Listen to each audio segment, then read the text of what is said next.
দেখেন আমেরের জীবনে অনেক বড় স্বপ্ন ছিল, সে হজ করতে যাবে, সে কাবাগর তাওয়াফ করবে, এটা তার স্বপ্ন ছিল। এবং গত পরশুদিনই তার হজের ফ্লাইট ছিল। সে যখন এয়ারপোর্টে আসলো, পাসপোর্টে নিরাপত্তাজনিত কিছু সমস্যার কারণে তাকে একটু দাঁড় করিয়ে রাখা হলো। সমস্যার সমাধান যখন হলো, তাকে যখন ছেড়ে দেওয়া হলো, তখন আসলে অনেক দেরি হয়ে গেছে। কারণ আমেরের সাথে অন্যান্য যে হজ যাত্রী তারা এতক্ষণে বিমানে উঠে গেছে এবং বিমানের দরজা ভিতর থেকে বন্ধ করে দেওয়া হয়েছে। তখন সেই এয়ারপোর্টের অফিসাররা সেই পাইলটের সাথে কথা বলল, পাইলটের সাথে যোগাযোগ করলো, পাইলটকে বলল যে দেখেন একজন হজ যাত্রী নিরাপত্তাজনিত কিছু সমস্যার কারণে বিমানে উঠতে একটু দেরি হয়ে গেছে, তাকে একটু বিমানে উঠিয়ে নেন, সে বিমানে উঠতে পারে নাই।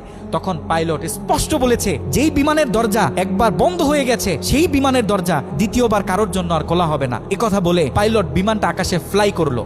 সেই অফিসাররা তখন আমেরকে বুঝাইতেছে, দেখো বিমান তো চলে গেছে, তুমি আর যেতে পারবে না, তুমি বাড়িতে চলে যাও, নেক্সট টাইমে তুমি হজে যাওয়ার জন্য ট্রাই করো। তখন সে আমাদের মুসলিম ভাই, সে হজ যাত্রী, সে কি বলেছে জানেন? সে বলেছে আমি আমার রবের উপর পরিপূর্ণ তাকওয়া রাখলাম, আমি আমার রবের উপর পরিপূর্ণ আস্থা রাখলাম, আমি হজ করেই বাড়িতে ফিরবো, হজ না করে আমি বাড়িতে ফিরবো না।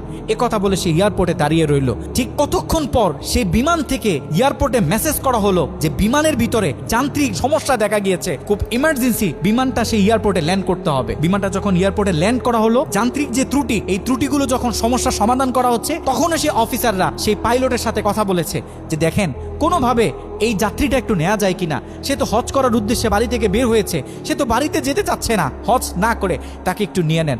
তখনও সে পাইলট বলেছে যে না, এই বিমান একবার দরজা বন্ধ হয়েছে, সৌদিতে যাওয়ার আগে এই বিমানের দরজা দ্বিতীয়বার কারোর জন্য আর খোলা হবে না। একথা বলে সে পাইলট আবারও বিমানটা আকাশে ফ্লাই করালো। তখনও সে অফিসাররা আমেরকে গিয়ে বোঝাচ্ছে দেখেন মনে কষ্ট পাইয়েন না, এরকম মাঝে মাঝে হয়, আপনি বাড়িতে চলে যান, যেহেতু হজের নিয়ত করেছেন, আপনার একিনটা যেহেতু সলিড, আপনি যেহেতু একেবারে সহি নিয়ত করেছেন, অবশ্যই আল্লাহ পাক আপনাকে হজ করতে দিবে। আমের তখনও বলতেছে আমার রবের উপর আমার পূর্ণ আস্থা আছে, আমি তো আমার রবকে চিনি, সে আমাকে হতাশ করবে না, সে আমার মনের আশা রাখবে, আমি হজ করেই বাড়িতে ফিরবো।